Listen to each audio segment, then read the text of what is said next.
Fantastic মানুষ ছিলেন এবং ক্রিকেট লাভার ছিলেন এবং খুব ভালো অর্গানাইজার ছিলেন, সৎ অর্গানাইজার ছিলেন। কবরও জিয়ারত করেছি, আমি এই যাওয়া যাবে না ওই যাওয়া যাবে না, বাট আমি তাকে সবসময় রেসপেক্ট করি।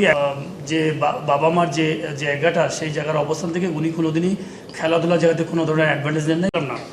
আমি অ্যাজ এ পার্সন আমি খেলোয়াড় ছিলাম এবং আমার জানা মতে কোকো ভাইয়ের সাথে আমার খুব সান্নিধ্যে যাওয়ার সুযোগ হয়েছিল এবং আমি তখন বেশ কয়েকবার ক্রিকেট বোর্ডে এবং বিশেষ করে গুলশানে অফিসে অনেক আলাপ করেছি। আমার দেখা মতে উনি একজন ফ্যান্টাস্টিক মানুষ ছিলেন এবং ক্রিকেট লাভার ছিলেন এবং আমি যতদূর জানি উনি তার যে বাবা মার যে জায়গাটা, সেই জায়গার অবস্থান থেকে উনি কোনোদিনই খেলাধুলার জায়গাতে কোনো ধরনের অ্যাডভান্টেজ নেন নাই, বরঞ্চ উনি সবসময় কী করে প্রপার ইউটিলাইজেশন করা যায় এবং প্রপার যোগ্য মানুষদেরকে কোথায় নিয়ে আসা যায়।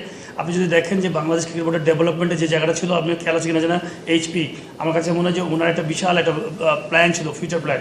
এবং ওই সময় আমি জানা মতে তখন আমরা কেবল ন্যাশনাল টিমে খেলছি, পিছনে মুশফিক, তামিম বা যারা ছিলেন, আমার কাছে মনে হয় দেখেন ওই সময়টা রিচার্ড ছিলেন আমাদের কোচ। সুপার চমৎকার কাজ হচ্ছিল। তো আমি যতটুকু মিশেছি, যতটুকু দেখেছি, ফ্যান্টাস্টিক মানুষ ছিলেন ক্রীড়াঙ্গনের জন্য আমার কাছে মনে হয়। আমি মিস করেছি, এমনকি আমার মনে আছে যে অ্যাজ এ কী বলবো, যে আমি ওনার কবরও জিয়ারত করেছি। অনেক সময় আমাদের অনেক রুলস অ্যান্ড রেগুলেশন থাকে খেলোয়াড় হিসেবে, যে আমরা বিভিন্ন সময় এই যাওয়া যাবে না ওই যাওয়া যাবে না, বাট আমি তাকে সবসময় রেসপেক্ট করি, এখনও করি, বিকজ হচ্ছে যে উনি একজন ক্রিকেট লাভার ছিলেন এবং খুব ভালো অর্গানাইজার ছিলেন, সৎ অর্গানাইজার ছিলেন।